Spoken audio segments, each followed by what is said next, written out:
Não quero que vocês se cansem logo no início. Então ali Deus diz, escutem o que Ele diz. Por que Deus coloca isso? Escutem o que Jesus diz. Porque antes eles deveriam vir outra coisa. Agora nós entramos nessa parte aqui. Porque a transfiguração de Jesus, ela tem um significado bem interessante. Ela é como se fosse uma dobradiça. Por isso eu coloquei a foto da dobradiça. A dobradiça tem essa função de ligar de um lugar para o outro. Ela tem essa função. E na transfiguração, a transfiguração tem esse sentido. Ela liga a gente da Epifania para o período da Quaresma, que se inicia na próxima quarta-feira com a quarta de cinzas.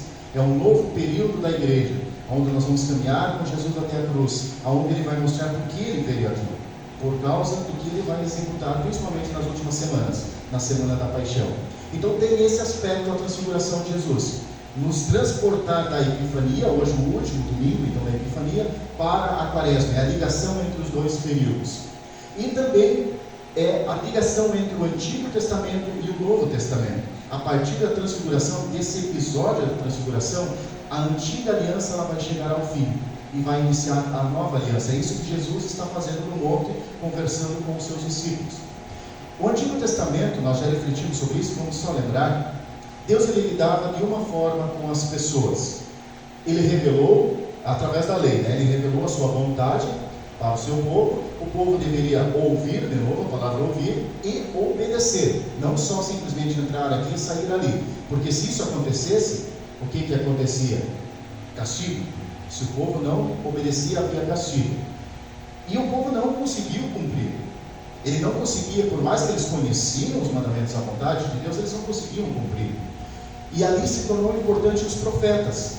Todo o Antigo Testamento a gente via um profeta atrás do outro, chegando para fazer o quê? Chamar o povo de volta, mostrar que eles estavam na rota errada. Isso tudo a gente refletiu até o momento de hoje, a gente está só relembrando, E se o povo então obedecia à vontade de Deus, eles eram ricamente abençoados. Caso desobedecesse, eles eram castigados também. Essa era a dinâmica do Antigo Testamento. E aí o que aconteceu? Deus percebeu que o seu povo não conseguia cumprir e que eles estariam debaixo do castigo de Deus, e Deus não queria isso. E aí vem o outro lado da dobradiça, Vem o Novo Testamento, onde Deus mudou a forma de lidar com esse povo para evitar o castigo e para evitar que eles não chegassem ao céu. Deus quer que a gente chegue lá. Aí Ele mudou a forma de lidar com o seu povo. Agora não é mais através da lei, é através de Jesus. A relação de Deus com o seu povo. O povo não conseguiu cumprir a sua parte da aliança, por mais que prometeu, e Deus muda esse jeito de trabalhar então com o seu povo. E aí, os profetas não são mais importantes para a salvação. Ainda a mensagem deles são importantes, porque eles falam a respeito da lei que nos mostra o caminho correto de andar. Mas Jesus, ele se torna importante porque nós vamos viver uma nova vida a partir do Novo Testamento. Quando nós errarmos, e nós vamos errar, nós não conseguimos cumprir o jeito que o povo do Antigo Testamento não conseguiu. Quando nós errarmos, nós vamos ter a oportunidade de arrepender, de recorrer a Jesus. Se em Moisés o resultado era o castigo, em Jesus, por recorrermos a Jesus, o resultado é o perdão. E aí nós temos esperança, nós temos a certeza da vida eterna com Deus. Por isso o versículo 7 é tão importante nesse sentido, quando Deus diz: ouçam o que Ele diz, não mais do que os profetas. Se eu quiser ouvir a lei e tentar seguir o caminho da lei para chegar a ser salvo, tudo bem, mas o caminho é difícil, ninguém consegue cumprir. Aí ele fala: ouçam Jesus. O fardo de Jesus é muito mais leve. Então ouçam Jesus, ouçam a lei, exercitem a fé, o amor, a forma de viver, mas ouçam Jesus por causa do perdão. Quando vocês errarem, em Jesus tem perdão. E ele se torna importante porque nesse momento ele está iniciando a caminhada para a cruz, e é lá que algo maravilhoso vai acontecer. Então olha que legal a transfiguração, olha todo o sentido que há por trás da transfiguração. Não tem como a gente passar de forma tão rápida por esse período. É bom a gente parar e refletir um pouquinho de forma mais aprofundada. Então Então nós agradecemos pela companhia de vocês aqui conosco no nosso culto, agradecemos a Deus por mover vocês para estarem aqui, ouvir essa maravilhosa mensagem de Deus. Toda a palavra de Deus é maravilhosa, mas Ele sempre tem algo novo a trazer para nós. Por isso, cada culto é importante na nossa caminhada. E que bom que vocês estão aqui. Nós iniciamos cantando o primeiro hino.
Convidamos colocar-nos de pé para seguirmos com o ponto da invocação.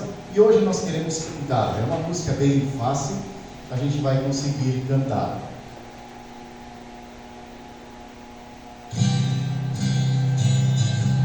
Em nome do Pai e do Filho também, em nome do Espírito Santo, amém. Em nome do Pai e do Filho também, em nome do Espírito Santo, amém. Ó bem, Pai amor, conosco habitar,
Josué, todos os seus servos, todos os que de noite servem o seu templo, levantem as mãos em oração no templo e louvem ao Senhor. Ó Deus, como é bom dar-te graças, como é bom cantar hinos em tua honra, ó Altíssimo. Como é bom anunciar de manhã o teu amor e de noite a tua fidelidade. Cantem louvor a Deus, o Senhor, vocês, o seu povo fiel. Lembrem do que o Santo Deus tem feito e lhe deem graças. Batam palmas de alegria todos os povos, cantem louvores a Deus em voz alta, pois o Senhor, o Altíssimo, deve ser temido. Ele é o grande rei que governa no mundo inteiro.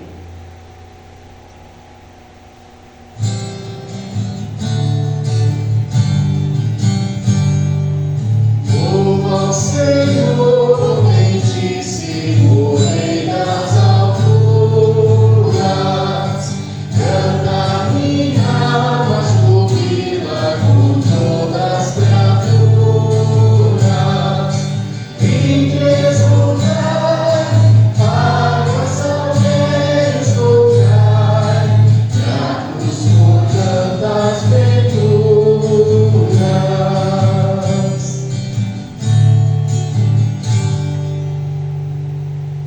Ó Senhor Deus, eu clamo a ti, vem depressa me socorrer. Escuta-me quando peço a tua ajuda.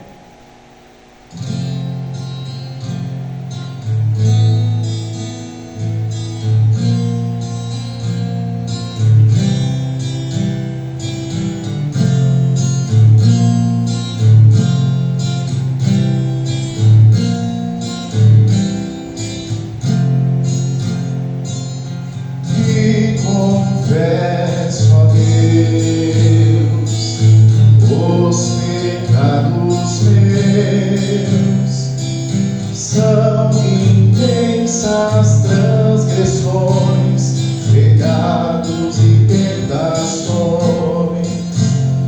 Jesus, aqui estou, te peço ao Senhor, e tem compaixão, busco alívio ao coração. Sei que cometi erros contra ti, pensamentos e ações, palavras, ingratidões. Jesus, aqui estou, te peço ao Senhor, de mim tem compaixão, busco alívio ao coração. Nesta petição, peço teu perdão. Venho em ti me consolar, só tu podes libertar.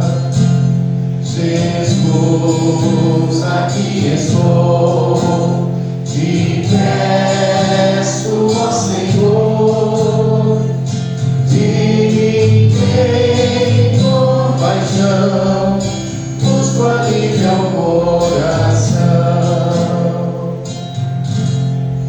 Meus irmãos, quanto mais nós conhecemos a Deus em sua santa palavra, mais também nós conhecemos as nossas falhas.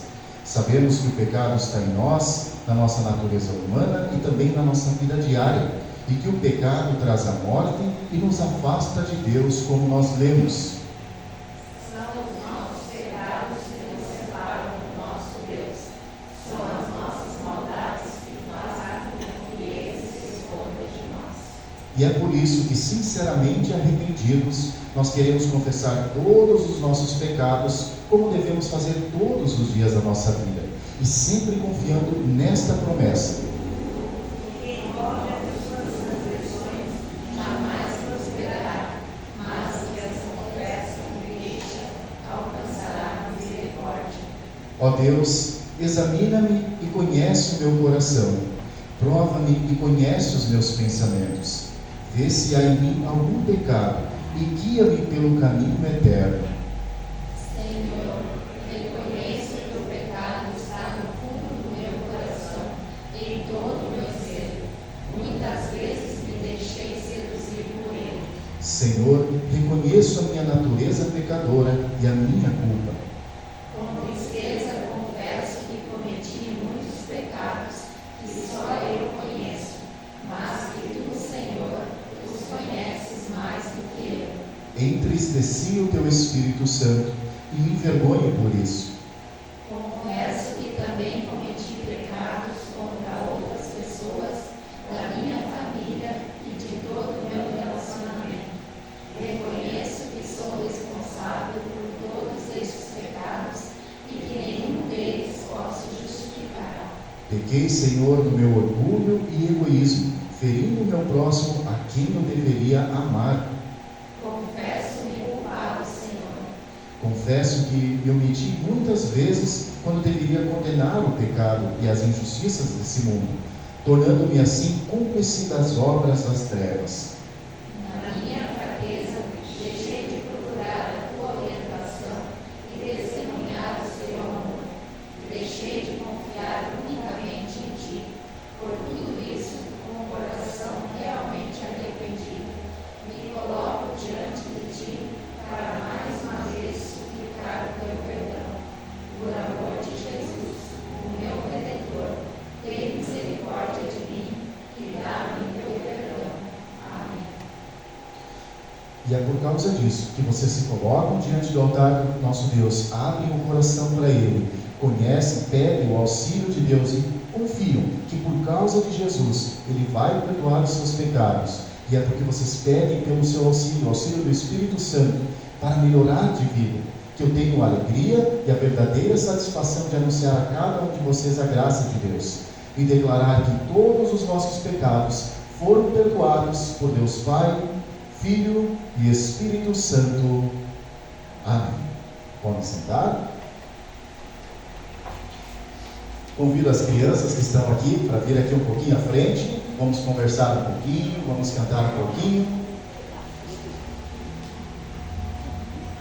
Vamos acordar agora. De manhã a gente vai ligando o sistema devagarinho, né? Então vocês podem parar aqui, ó, onde vocês acham melhor. Não faz muito tempo. Legal. Pode virar aqui para mim. Todos vocês conhecem sabão, né? Sabão, sabonete. Para que serve o sabão e o sabonete? Para lavar a mão. O sabonete pode lavar todo o corpo, né? Tomar banho. E qual que é a função do sabão? Por que nós usamos sabão? Para limpar, né? Para a gente ficar cheiroso e limpinho. Mas e o coração? Será que tem alguma forma da gente limpar o nosso coração? Porque Deus nos ensina que a gente faz às vezes coisas ruins, né? Às vezes o pai e a mãe falam, não é isso que deve fazer, filho. Ou será que não precisa falar? Precisa, né? A gente às vezes faz umas coisas que não deveria estar fazendo. E isso a Bíblia chama de pecado. Isso está no nosso coração, isso sujou o nosso coração. E como é que a gente vai limpar o nosso coração então? Será que tem uma forma? Dá para a gente passar sabonete? Como? Não dá.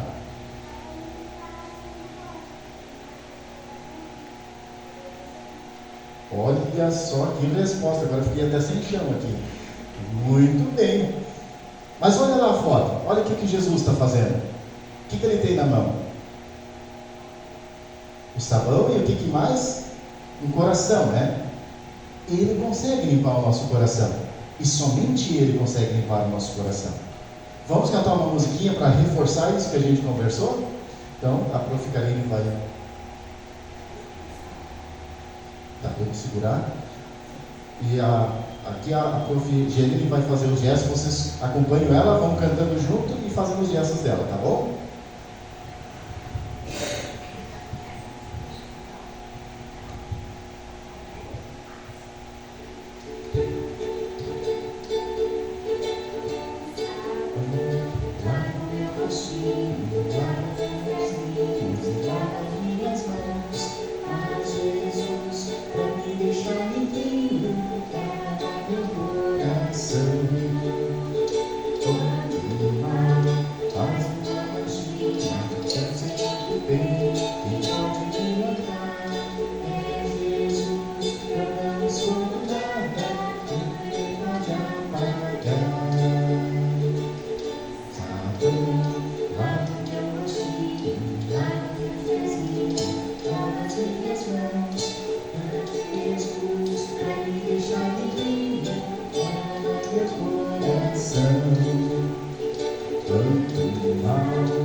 vocês estão de parabéns, está muito bonito. E agora vocês vão lá conversar um pouquinho a respeito dessa história também com a Prof. Karina. Então, Deus acompanhe vocês na escolinha e nos vemos depois, então. E nós queremos seguir com a leitura do Salmo para o dia de hoje, conforme o Salmo 50, onde Deus fala. E Ele fala que Ele virá julgar. E os primeiros versículos nos mostram isso, né? O primeiro versículo: Deus, o Senhor, fala e chama todos os moradores do mundo de um lado ao outro. Deus chama esse povo para o julgamento, para prestar contas da vida com Deus. Esse é o contexto do Salmo 50, que nós queremos fazer de forma responsiva. Deus, o Senhor, fala e chama todos os moradores do mundo de um lado ao outro da terra. Deus brilha lá de Jerusalém, a cidade de perfeita beleza. O nosso Deus está chegando, porém Ele não chega em silêncio. Um fogo destruidor vem na sua frente e em volta dele há uma violenta tempestade. Ele chama o céu e a terra como testemunhas para assistirem ao julgamento do seu povo. Ele diz: reúnam aqueles que são fiéis a mim, aqueles que fizeram uma aliança comigo, e como sinal oferecem um sacrifício. Os céus anunciam que Deus é justo e que Ele mesmo é quem vai julgar. Convido a nossa leitura para fazer a leitura do Antigo Testamento, conforme o livro de Êxodo, capítulo 34, versículo 29 até o 35. Vamos só lembrar algo interessante enquanto vocês vão abrindo, quem tem a Bíblia. Nós vamos ler o capítulo 34, os versículos 29 a 35. E esse trecho, ele está incluído aonde Deus fala com Moisés, trazendo as novas placas da lei. Percebam a ênfase: novas placas da lei e renovação da aliança, aquilo que a gente tanto falou. O povo não conseguia seguir e Deus precisava renovar a sua aliança. E por que novas placas? Se eu faço algo novo, havia algo velho que não deu certo e não dá para seguir com aquilo. E nós vamos saber o porquê. Quem tem a Bíblia aberta vai ver no capítulo 32, qual é o título? O bezerro de ouro. Nós conhecemos essa história, né? Deus chamou Moisés para subir ao monte, lá, e ele passou as suas leis, mas isso demorou um pouquinho mais do que se esperava, e o povo não aguentou esperar. Pensou: não, Moisés sumiu, Deus não quer falar com nós, vamos inventar um Deus para nós. E criaram um bezerro de ouro. E quando Moisés chega lá e vê isso, ele quebra as placas da lei em sinal de ira, pelo que o povo não aguentou esperar. E agora, então, no capítulo 34, as novas placas da lei. Deus novamente, com a sua misericórdia, chama Moisés, fala com ele, refaça a sua lei, a sua aliança com o seu povo. Esse é o contexto, então, que nós vamos ler hoje.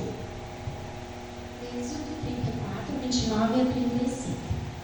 Quando Moisés desceu do monte Sinai, tendo nas mãos as duas tábuas do testemunho, sim, quando desceu do monte, Moisés não sabia que a pele do seu rosto resplandecia, depois de Deus ter falado com ele. Quando Arão e todos os filhos de Israel olharam para Moisés, eis que a pele do seu rosto resplandecia, e ficaram com medo de chegar perto dele. Então Moisés os chamou. Arão e todos os chefes da congregação foram até ele, e Moisés lhe falou. Depois vieram também todos os filhos de Israel, aos quais Moisés ordenou tudo o que o Senhor lhe havia falado no monte Sinai. Quando Moisés acabou de falar com eles, pôs um véu sobre o rosto. Porém, quando Moisés vinha diante do Senhor para falar-lhe, removia o véu até sair. E saindo, dizia aos filhos de Israel tudo o que lhe tinha sido ordenado. Assim, os filhos de Israel viam o rosto de Moisés, viam que a pele do seu rosto resplandecia. Porém, Moisés cobria de novo o rosto com o véu até entrar para falar com o Senhor. Até aqui a leitura. Isso, agora na epístola, conforme a segunda carta de Paulo aos Coríntios, capítulo 3, versículo 12 a 18. Aqui Paulo também vai falar a respeito do véu, mas ele vai falar de uma forma diferente. A gente vai entender um pouquinho mais a respeito do véu. E Paulo vai dizer que Jesus é a esperança da nova aliança com Deus. E ele vai dizer que Jesus não só removeu o véu da antiga aliança, que Moisés estava dizendo aqui, mas ele também removeu a culpa e a escravidão do pecado. Isso tudo Jesus fez. É o contexto que Paulo está dizendo aqui em 2 Coríntios. Tendo, pois, tal esperança, agimos com muita ousadia, e não somos como Moisés, que punha um véu sobre o rosto, para que os filhos de Israel não pudessem fixar os olhos no fim daquilo que estava desaparecendo. Mas a mente deles se endureceu, pois até o dia de hoje o mesmo véu permanece sobre a leitura da antiga aliança. Não foi tirado, pois só em Cristo ele é removido. Mas até hoje, quando Moisés é lido, o véu está posto sobre o coração deles. Quando, porém, alguém se converte ao Senhor, o véu é tirado. Ora, este Senhor é o Espírito, e onde está o Espírito do Senhor, aí há liberdade. E todos nós, com o rosto descoberto, contemplando a glória do Senhor, somos transformados de glória em glória na sua própria imagem, como pelo Senhor, que é o Espírito. Até aqui a leitura. Obrigado pela leitura. Convido aqueles que puderem se colocar de pé. Nós queremos professar a nossa fé através das palavras do credo apostólico. Creio em Deus Pai Todo-Poderoso, o Criador do céu e da terra, e em Jesus Cristo, seu único Filho, nosso Senhor, o qual foi concebido pelo Espírito Santo, nasceu da Virgem Maria, padeceu sob Pôncio Pilatos, foi crucificado, morto e sepultado, desceu ao inferno, no terceiro dia ressuscitou dos mortos, subiu ao céu e está sentado à direita de Deus Pai Todo-Poderoso, onde há de vir a julgar os vivos e os mortos. Creio no Espírito Santo, na Santa Igreja Cristã, a comunhão dos santos, na remissão dos pecados, na ressurreição da carne e na vida eterna. Amém. Podem sentar, fique à vontade. Nós cantamos o próximo hino, que é um resumo, dá para dizer, das leituras que a gente fez até agora. A nossa aliança deve estar em Jesus. Jesus é a aliança.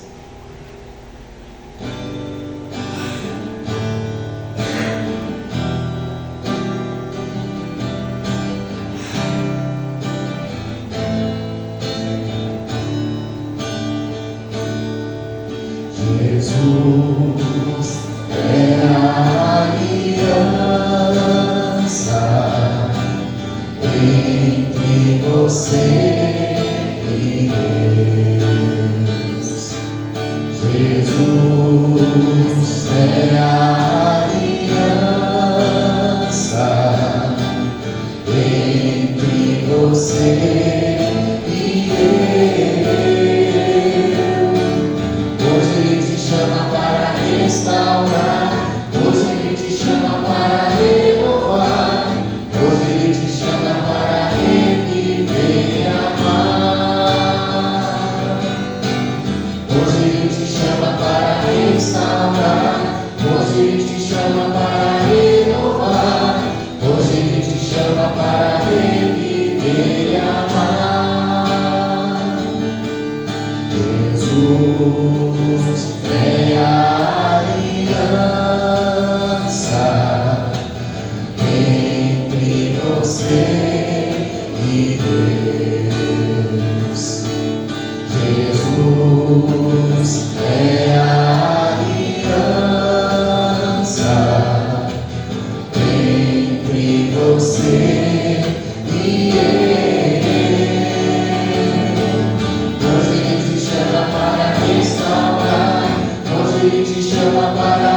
Nos colocamos de pé para a leitura do Santo Evangelho para o dia de hoje, conforme o evangelista Marcos, capítulo 9, dos versículos 2 até o 9.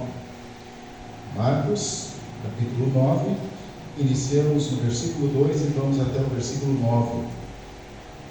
O episódio, então, propriamente dito, que fala a respeito da transfiguração de Jesus, onde ele vai mudar de aparência, vai revelar um pouquinho da sua natureza divina, porque Jesus, ele é verdadeiro homem, mas é também verdadeiro Deus. Embora ele nem sempre usava os seus poderes divinos, ele tem esses poderes nele, ele só não usava a favor dele. Então aqui nós vemos ele revelando isso aos seus discípulos. E assim está escrito: 6 dias depois, Jesus foi para um monte alto, levando consigo somente Pedro, Tiago e João. Ali eles viram a aparência de Jesus mudar. A sua roupa ficou muito branca e brilhante, mais do que qualquer lavanderia seria capaz de deixar. E os 3 discípulos viram Elias e Moisés conversando com Jesus. Então Pedro disse a Jesus: Mestre, como é bom estarmos aqui. Vamos armar 3 barracas, uma para o Senhor, outra para Moisés e a outra para Elias. Pedro não sabia o que deveria dizer, pois ele e os outros 2 discípulos estavam apavorados. Logo depois, uma nuvem os cobriu e dela veio uma voz que disse: Este é o meu filho querido, escutem o que ele diz. Aí os discípulos olharam em volta e viram somente Jesus com eles.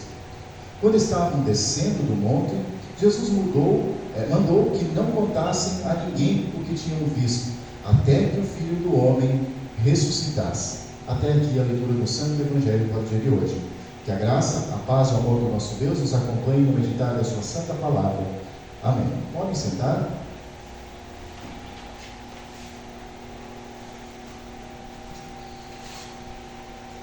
Vamos ver quem lembra disso que passava na televisão uma vez, na SBT. Qual é a música? Esse programa, alguém lembra? Como isso era? Havia alguém que tocava no teclado algumas notas, e aí ele tocava 1, 2, 3 notas e ia aumentando até que as pessoas descobrissem que música que ele estava tocando. Qual é a música? Isso. Era muito interessante esse programa. Era um dos poucos programas que a gente pode sentar e assistir com bastante alegria. Muitas vezes não há muitas coisas que assistir, apesar de muitos canais que nós temos. Mas esse dava para perder algum tempo ali assistindo, era bem interessante. E se nós fizéssemos isso no culto hoje? Essa dinâmica, essa brincadeira. Se nós começássemos tocando algumas notas dos hinos hoje e pedisse qual é o hino, será que a gente ia acertar?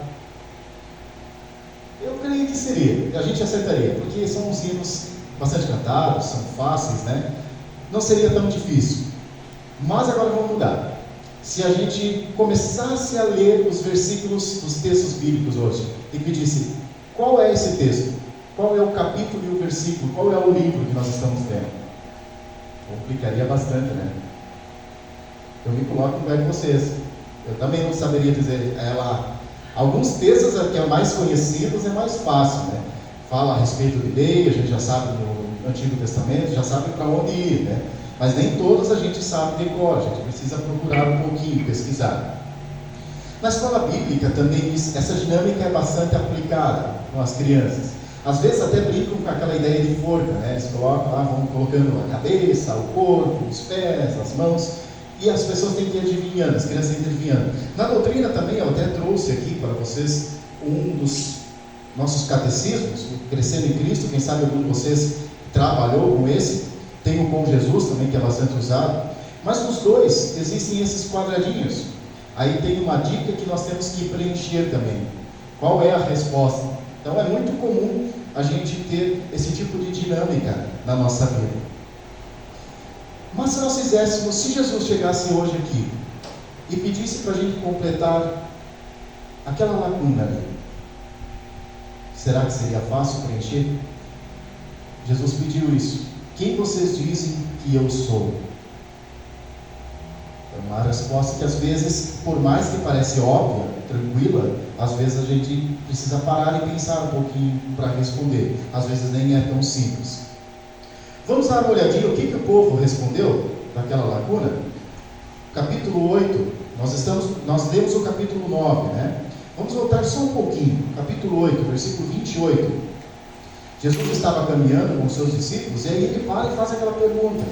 Ele diz assim, no versículo 28, 8:28. Quem o povo diz que eu sou? Primeiro ele pede a respeito das pessoas, do povoado. Aí os discípulos respondem: alguns dizem que o Senhor é João Batista, outros que é Elias e outros que é um dos profetas. Percebam? Não é tão simples responder aquela pergunta. O povo estava confuso. Quem será que é Jesus? E aí Jesus ele vai continuar. Ele vai pedir para os discípulos dele, que são mais próximos dele. Na sequência, né, versículo 29, aí ele diz: e vocês, aos discípulos, quem vocês dizem que eu sou? Aí Pedro responde por todos os discípulos. A opinião era de todos, mas Pedro era como se fosse um líder dos discípulos. E aí ele responde por eles: o Senhor é o Messias. Outros textos colocam ainda o Filho do Deus vivo. Marcos ele coloca só um pedaço daquilo que os discípulos disseram para Jesus. Talvez nós também acertaríamos a resposta, ou chegaríamos próximo.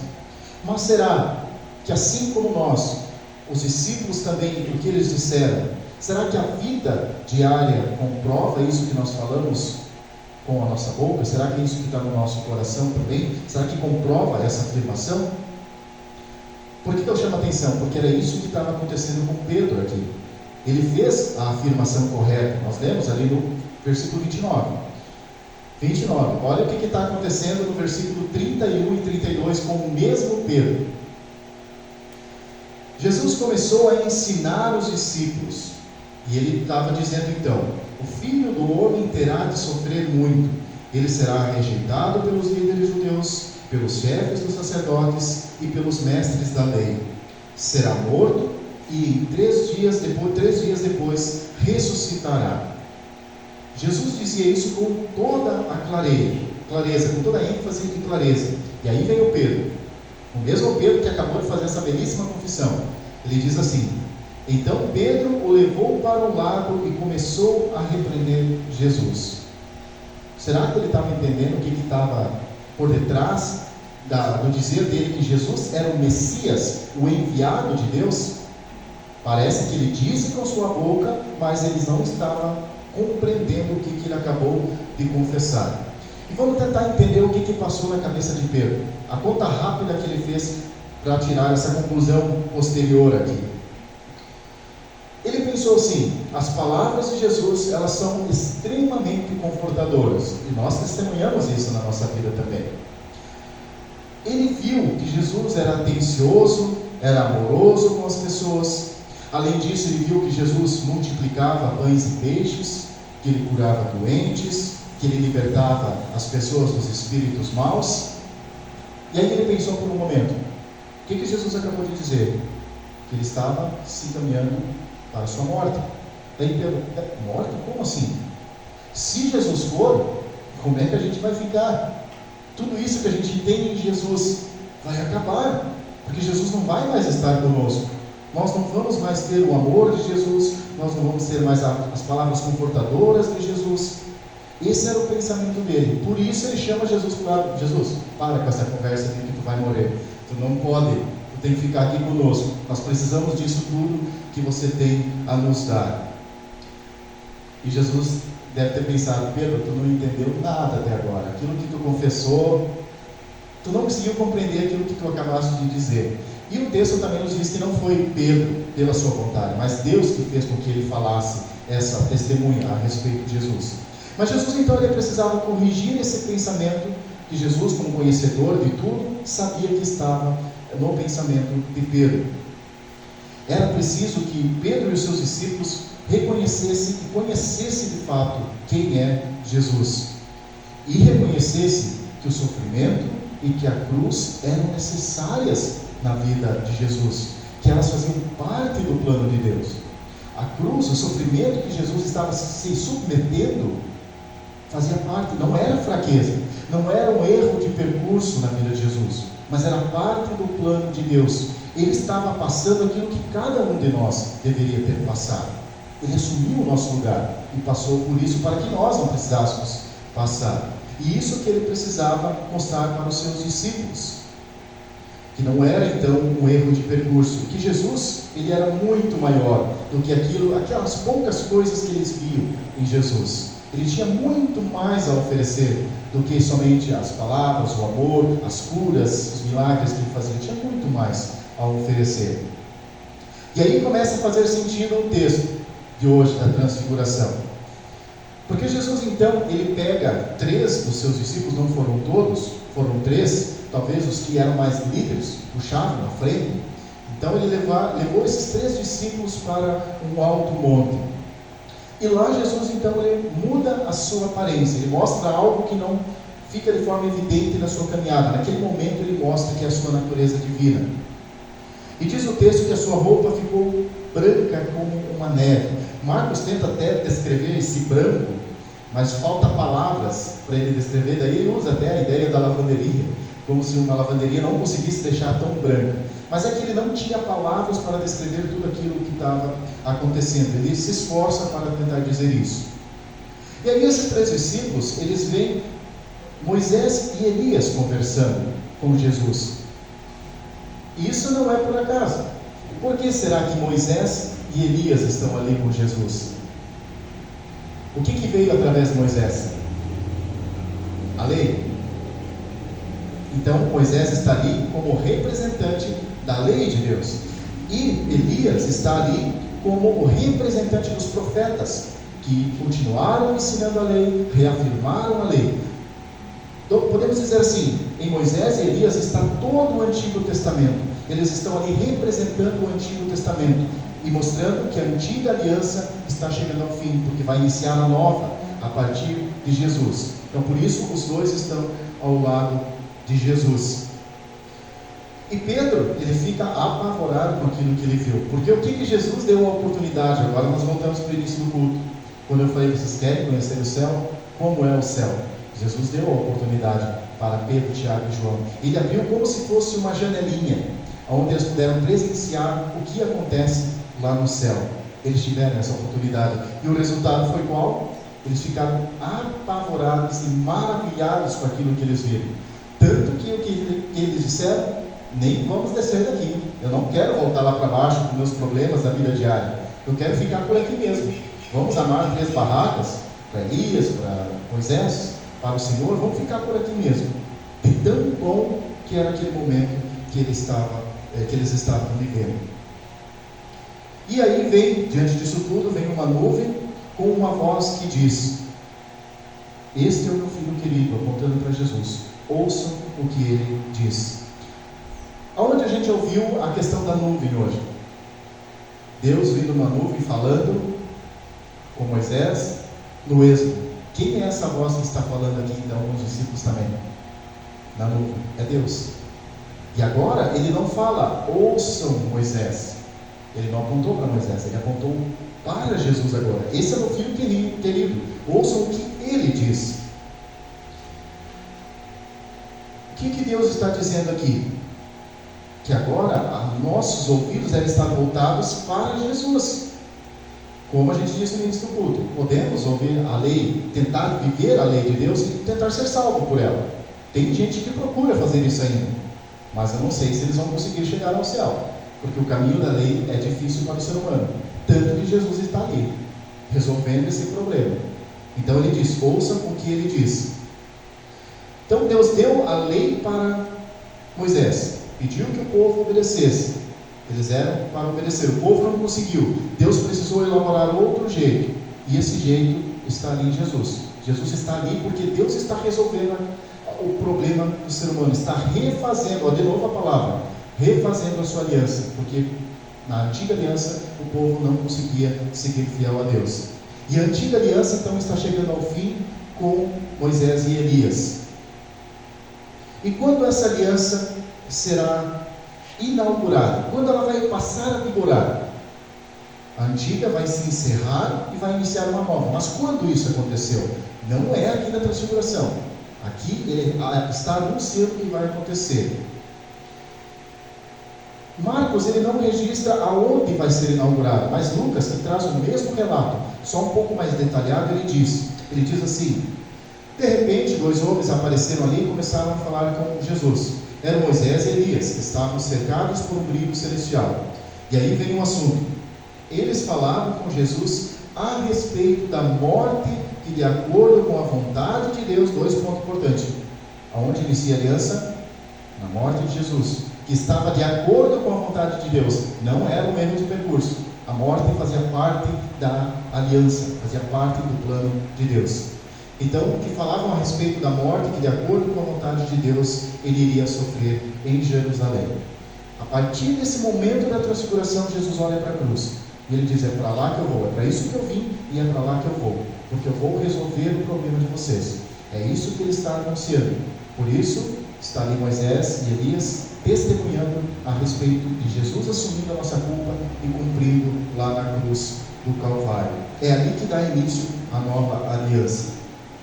Mas é ali também que está a preocupação de Jesus. E uma preocupação bem pertinente. Porque antes dele consumar essa obra de salvação, antes de nós vermos a gloriosa ressurreição de Jesus, antes da nova aliança estar disponível para todos, o que iria acontecer com Jesus? A partir desse momento, nós vamos relembrar agora passo a passo durante a quaresma. Ele iria ser rejeitado pelo seu próprio povo, ele vai ser humilhado e morto, e Jesus está preocupado com isso. Como os seus discípulos, que até agora só viram os poderes de Deus, a força de Deus revelada em Jesus, como eles iam se comportar vendo agora a fraqueza? Jesus se colocando de forma humilde, se entregando para consumar a obra da salvação. Como é que ficaria a fé e o testemunho dos seus discípulos vendo tudo o que iria acontecer com Jesus dali em diante, até que a obra da salvação se consumasse? Certamente eles iriam se abalar com tudo o que iria acontecer. E será que esse episódio do monte foi importante nesse momento? Isso que Jesus quis fazer com eles, mostrar um pouquinho do céu, o que Jesus está trazendo para eles, será que isso seria importante diante de todo o sofrimento, toda a rejeição, a humilhação que Jesus vai sofrer? Olha o que o próprio Pedro vai dizer na sua carta, e isso foi posteriormente essa carta. Jesus já havia retornado ao Pai, não estava mais com eles. Isso foi 64 anos depois que Jesus voltou ao céu. Olha o que ele testemunhou por causa do episódio do monte. Ele disse assim: nós não estávamos contando coisas inventadas quando anunciamos a vocês a vinda poderosa do nosso Senhor Jesus Cristo, pois com os nossos próprios olhos nós vimos a sua grandeza. Nós estávamos lá quando Deus Pai lhe deu a honra e a glória. Ele ouviu a voz da suprema glória dizer: este é o meu filho querido que me dá muita alegria. Nós mesmos ouvimos essa voz que veio do céu quando estávamos com o Senhor Jesus no monte sagrado. Assim temos mais confiança, ainda mais na mensagem anunciada pelos profetas. Vocês fazem bem em prestar atenção nessa mensagem. Agora ele está falando para nós. Vocês fazem bem em prestar atenção nessa mensagem, pois ela é como uma luz que brilha em um lugar seguro, até que amanheça e a luz da estrela da manhã brilhe no coração de vocês. Olha o testemunho, olha como foi importante aquilo que eles viram no monte. Foi isso que deu força para eles. Depois de toda a rejeição, depois que Jesus voltou para o Pai, eles sabiam o que eles tinham em Jesus. Essa certeza eles tinham e testemunho para cada um de nós. E como ele abriu a mente dos discípulos? Levando ao alto do monte, subindo o monte, ficando a sós com os seus discípulos, tirando eles da agitação do mundo em que eles viviam, tirando eles daquela correria do dia a dia, num lugar onde não havia internet, um lugar que era calmo, era silencioso, um lugar propício para que eles ouvissem somente a voz de Jesus. O que vocês conseguiram perceber nisso? O que vocês lembraram disso? Possivelmente passou pela cabeça de vocês no momento do culto. Não é algo muito semelhante ao que aconteceu com os seus discípulos? Porque é aqui que Jesus chama cada um de nós para estarmos a sós com Ele. É aqui que Ele fala conosco através da Sua Santa Palavra. É aqui que Ele nos orienta. É aqui que Ele fortalece a nossa fé. É aqui que Ele abre a nossa mente para nos tornarmos sábios para a salvação. E ouvir faz muito bem. Ouvir faz com que as pessoas sejam sábias. Porém também há muitas vozes por aí. Há muitos ensinos por aí. Mas nem todos esses ensinos e todas essas vozes vão nos fazer sermos sábios para a salvação. A única voz que fará e que deve ser ouvida é aquela que é apontada pelo próprio Deus, no versículo 7 de hoje. Por isso a gente destacou essa voz. Este é o meu filho querido. Olha o que ele diz, ouçam o que ele diz. Essa é a voz que nós temos que ouvir. A voz de Jesus, o Filho querido de Deus. Pois somente Ele preenche corretamente não só aquela lacuna que nós deveríamos preencher, mas Ele tira o véu da antiga aliança, lembram da epístola de hoje? O véu da culpa e da escravidão do pecado, e enche a nossa vida de esperança, de paz, perdão e de salvação. Que Deus nos abençoe e nos faça sempre ouvir a voz de Jesus, porque somente nela nós vamos encontrar paz e também a salvação. Que Deus realmente assim nos abençoe, hoje e sempre. Amém. Nos colocamos de pé e cantamos o ofertório. E em mim, ó Deus, o coração, e renova em mim espírito reto. Não me lances fora da tua presença, e não me tires de mim o teu Espírito Santo. Torna da alegria da tua salvação, e sustém-me como um voluntário Espírito.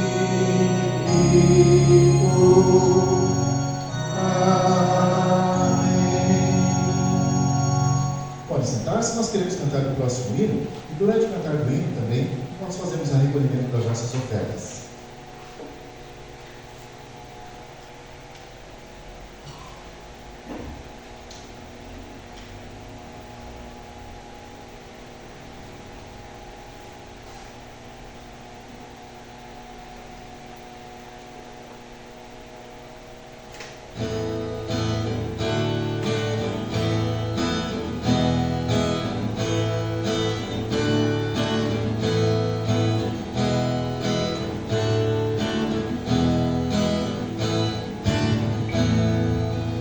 Vejo a luz do Senhor que brilha bem no meio das trevas minha. Jesus Cristo é a luz desse mundo, nos acorda no sono profundo. Brilha em mim, brilha em mim.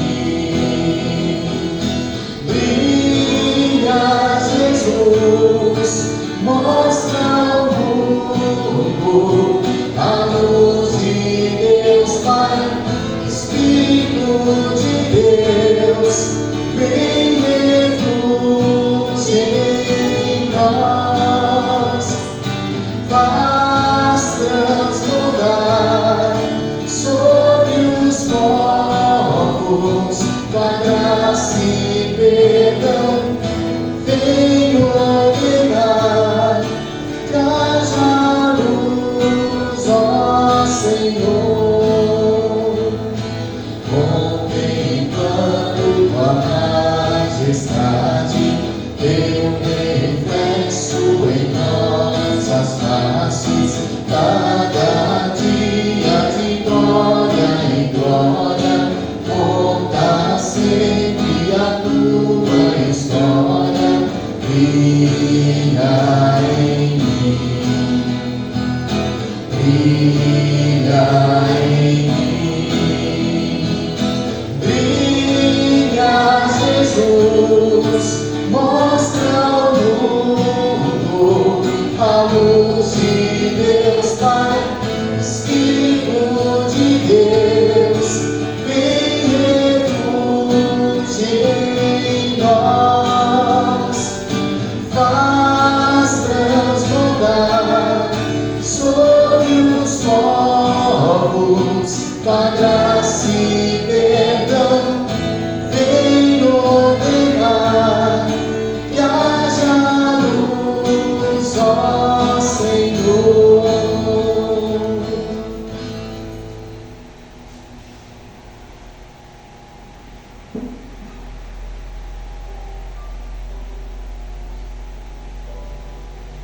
Nos colocamos de pé, nós queremos falar com Deus em oração.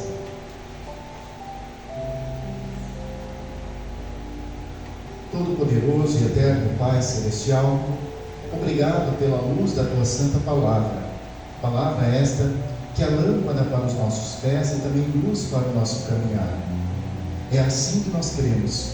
E é assim que nós presenciamos em todos os momentos, em todos os dias da nossa vida. Que possamos nós também fazer como Moisés, resplandecer essa luz em nossa caminhada, transmitir a certeza de que Jesus é o Salvador da humanidade, transmitir a certeza de que em Jesus, e por causa de tudo o que Ele fez por nós e também em nosso lugar, nós temos paz, perdão e reconciliação contigo. Que essa certeza possa sempre de novo ser fortalecida à medida que nós vamos entrando nesse período tão importante que vai se iniciar na próxima semana, o período da Quaresma. Que possamos de maneira especial e também profunda reconhecer o que Jesus enfrentou, tudo aquilo que Ele precisou passar, que tudo isso foi por nossa causa, porque nós, Teus fracos e falhos filhos, não conseguimos cumprir a Tua perfeita e santa vontade de forma plena em nossa vida. Que possamos ver no sofrimento de Jesus o que cada um de nós deveria sofrer. Que possamos ver na dor que Ele teve na cruz tudo aquilo que nós deveríamos passar. Mas acima de tudo, que possamos ver na Sua vitoriosa ressurreição no domingo de Páscoa também a nossa vitória. Que esse seja sempre o motor que nos mova a querer estar na Tua presença, ouvindo a Tua doce, pura e santa palavra e rendendo louvores por o Teu grandioso amor. Ouve, bondoso Pai, essa nossa oração que nós colocamos diante de Ti, através de Jesus Cristo, nosso Salvador, e também através da oração que Ele mesmo nos ensinou ao dizer: Pai nosso que estás no céu, santificado seja o Teu nome, venha o Teu reino, seja feita a Tua vontade, assim na terra como no céu. O pão nosso de cada dia nos dá hoje, e perdoa-nos as nossas dívidas, assim como nós também perdoamos aos nossos devedores, e não nos deixes cair em tentação, mas livra-nos do mal, pois Teu é o reino, o poder e a glória para sempre. Amém. Estimados irmãos, o nosso Senhor Jesus Cristo, na noite que foi traído, tomou o pão e, tendo dado graças, entregou aos seus discípulos, dizendo: Tomai e comei, isso é o meu corpo que é dado por vós para a remissão de todos os vossos pecados. De forma semelhante também tomou o cálice e, tendo dado graças, entregou aos seus discípulos, dizendo: Tomai e bebei, este cálice é o novo testamento no meu sangue, o sangue da nova e eterna aliança que é derramada por vós para a remissão de todos os vossos pecados. Fazei isso todas as vezes que comerdes e beberdes, em memória de mim. Que a paz do Senhor seja com cada um de vocês, hoje e em todo sempre. Amém.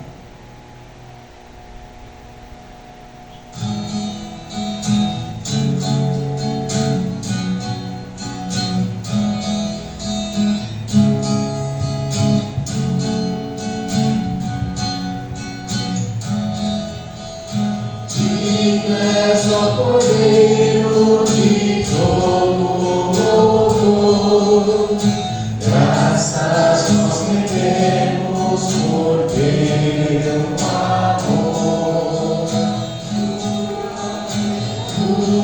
seja a glória e o domínio também, para todos sempre. Amém, amém. Deus são os poderes e os tronos também, hoje e para sempre. Amém, amém. Glórias nas alturas, na terra também. Glórias, aleluia. Amém, amém. Pode sentar, fique à vontade. Nós queremos ter agora o nosso momento de comunhão com o nosso Deus e, como de costume, nos colocamos aqui diante do altar do nosso Deus, iniciando à minha direita ao fundo, do fundo à minha esquerda. E vinde, porque tudo já está preparado. Amém.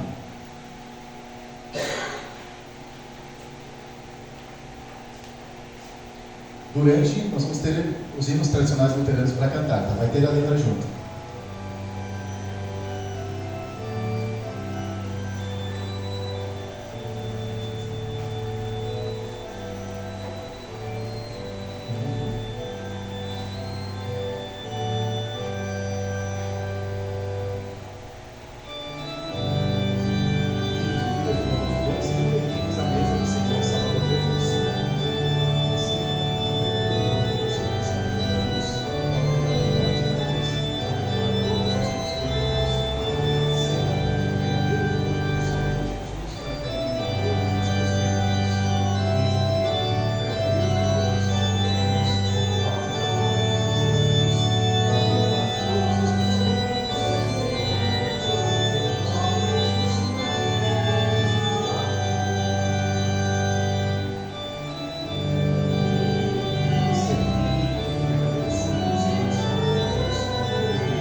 estimados irmãos, todas as vezes que nós comemos desse pão e também bebemos desse cálice, nós estamos anunciando a morte do Senhor Jesus até que Ele venha. E nós queremos dar graças ao nosso Deus e falar com Ele em oração. Onipotente Deus, nós te rendemos graças porque nos reconfortaste por esse dom da salvação, a Santa Ceia. Suplicamos-te que concedas por tua graça que o mesmo nos fortaleça a fé em ti e nos dê a ardente caridade para com o nosso próximo. Mediante Jesus Cristo, teu Filho, nosso Senhor. Amém. Recebam todos a bênção do Senhor. Que o Senhor te abençoe e te guarde. Que o Senhor faça resplandecer o seu rosto sobre ti e tenha misericórdia de ti. Que o Senhor sobre ti levante o seu rosto e te dê a sua eterna paz. Amém. Podem sentar. Agradecemos então pela companhia de vocês, a vocês que vão nos acompanhar também pela transmissão, via Facebook, via YouTube também. Obrigado pela companhia, estejam sempre conosco nesses momentos. Nós temos alguns avisos importantes, porque se nós formos olhar no nosso calendário, no dia 10